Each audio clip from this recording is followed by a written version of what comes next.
Hello and welcome to Byju's IAS. Let's get started and look into our daily quiz. Let's look into the first question. Consider the following statement about Speaker of Assembly. He can summon, adjourn the assembly, or suspend the meeting in the absence of a quorum.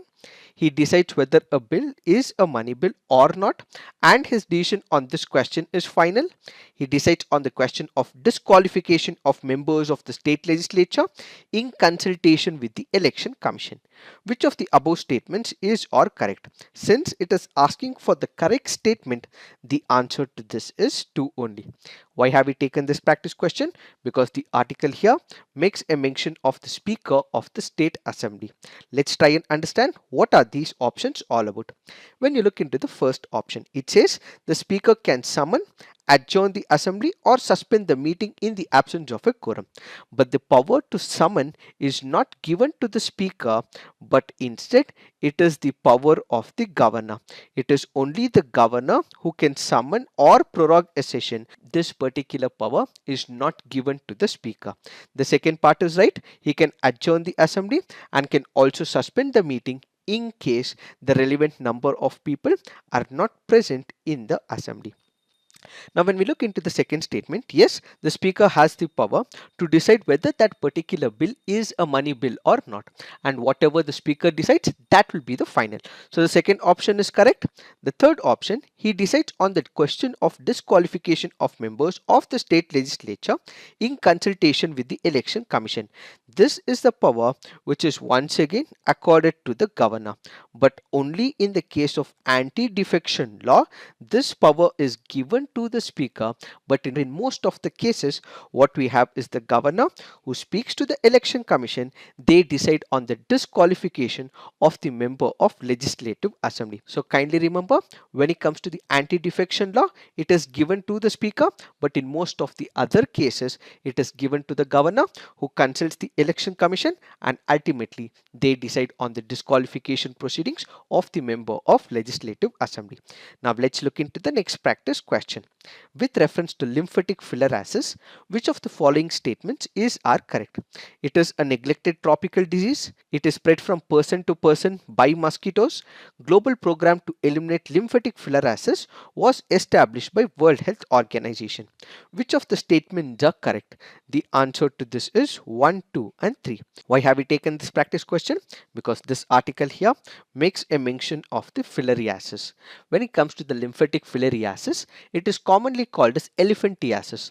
This happens to be a neglected tropical disease, which means that the presence of this disease is usually seen in the tropical regions and it is barely minimal in the temperate regions. How does it spread? It is spread by the mosquitoes. Basically, the infection occurs when filarial parasites are transmitted to the human beings through the mosquitoes. Lymphatic filariasis is caused by infection with parasites classified as nematodes of the family Phylloreidae. There are three types of thread-like filarial worms. One, it includes Vaccaria bancrofti, which is responsible for 90% of the cases. Brugia malayi, which causes most of the remainder of the cases. Brugia timari can also cause this particular disease as well. What are the symptoms of this particular disease? Basically, they are mostly asymptomatic. They will have hydrocele, swelling in the lymph system, and this causes elephantiasis. What is the treatment? As per the World Health Organization, these people will have to go through preventive chemotherapy, use of D-ethyl carbomaxin citrate. Ivermectin is effective against the microfilariae of W. bancrofti but has no effect on the adult parasite. How do we eliminate them?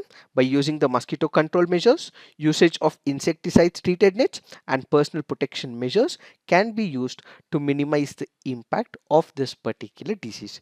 Now let's look into the next practice question. Consider the following statements with respect to National Green Tribunal. It has its presence in 4 zones only. The principal bench is situated in the North Zone, headquartered in Delhi. Engaging an advocate is compulsory to approach the tribunal. Which of the above statements are incorrect? Since it is asking for the incorrect statement, the answer to this is 1 and 3 only. Why? That is because we do not have 4 zones, but instead we have 5 zones. Which are these 5 zones? One is the North Zone, followed by the South Zone, followed by the East Zone, and we have the west zone, and finally what we have is the central zone. So the first statement is wrong. The second statement says the principal bench is situated in the north zone, which is headquartered in Delhi. This is a correct statement. The third statement says engaging an advocate is compulsory to approach the tribunal. This is once again a wrong statement. Why? If a person has to approach the tribunal, he need not have to engage an advocate to fight that particular case. He can be in person in that particular case, approach his particular case, and ultimately he can fight his own case when it comes to the tribunal. So engaging an advocate is not compulsory when it comes to the National Green Tribunal. Why have we taken this practice question? Because of the reference in this article. What does this article speak about? When we speak about NGT, there are about 5 zones. One is the north, south, east, west, and the central. The principal bench is situated in the north zone, which is headquartered in Delhi. Does this mean because the principal bench is located in Delhi, does it have more power than the other benches? No. This is what the Madras High Court has recently said, that it means that all the 5 zones, all the benches have equal power. In fact, the NGT Act does not prioritize, does not give superiority to any of the benches. So a judgment passed by one of the benches is also having a pan-India presence, and it means that it will also have a pan-India effect when it comes to a particular case. Yes, we might have the principal bench which is situated in Delhi, but that does not mean Delhi's NGT is far more superior than the other NGTs in different parts of the country. So whatever judgment made by the east zone or the west zone or the south zone or the central zone will have a pan-India effect, and this does not give any superiority to the one which is placed in the north zone, says the Madras High Court. Now let's look into the next practice question. Which of the following statements about Chandrasekhar Azad are correct? He was involved in Kakori conspiracy. Hindustan Republic Association was formed by Ram Prasad Bismil, Jogesh Chandra Chatterjee, Sachindra Nath Sanyal, and Chandrasekhar Azad. The answer to this is one only. Why? When it comes to the Hindustan Republic Organization, this was formed by Bismil, Jogendra Chandra Chatterjee, Sachindra Nath Sanyal, and it is not Chandrasekhar Azad but instead Sachindra Nath Bakshi in the year 1923. So all of these people came together and established the Hindustan Republic Organization. But in the year 1928, this particular organization was restructured, reorganized into what is called as Hindustan Socialist Republic Association. So this original organization was restructured by Bhagat Singh and Chandrasekhar Azad, and it came to be known as Hindustan Socialist Republic Association. So the original organization did not have Chandrasekhar Azad, but the reorganization was done by Bhagat Singh and Chandrasekhar Azad. Why have we taken this practice question? Because this article here makes a mention of Chandrasekhar Azad. Now let's look into the next practice question. In the context of global oil prices, Brent crude oil is frequently referred to in the news. What does this term imply? It is a major classification of crude oil. It is sourced from North Sea. It does not contain sulfur. Which of the statements given above is or correct? The answer to this is 1 and 2 only. Why? Yes, this Brent crude oil happens to be a classification of crude oil. Yes, it is sourced from North Sea as well, but this also contains sulfur. So that is why the third option is wrong. This happens to be a previous year question from the year 2011. Why have we taken this practice question? Because this article here makes a mention of Brent crude oil. Now let's look into the fact of the day. The fact of the day for today's discussion is about Zika virus.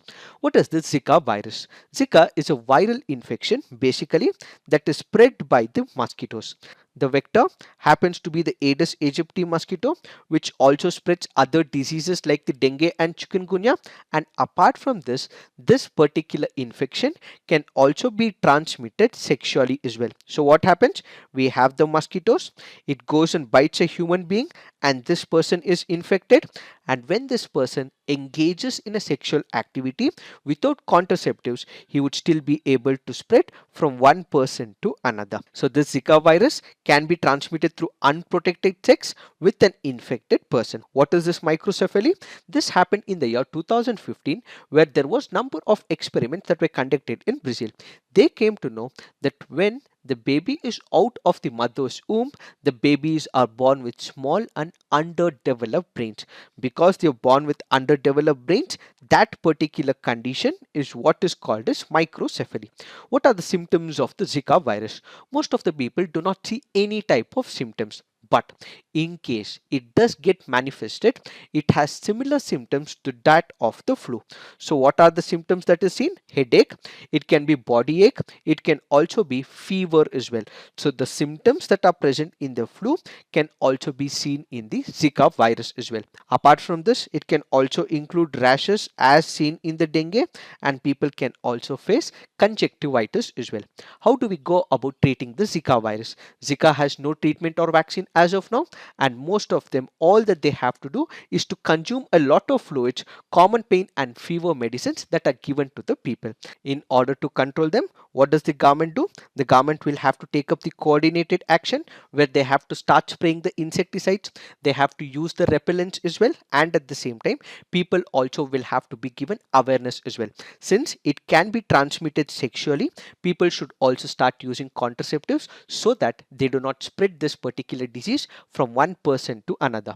So the World Health Organization in the past has also requested countries to counsel sexually active men and women on this particular matter so that we can minimize this particular issue, and at the same time this will require a multi-stakeholder approach where all sections of the society come together to bring an end to the spread of the Zika virus. It is this that we have to understand in reference to this article. So this is it for today. Thank you for watching. All the best.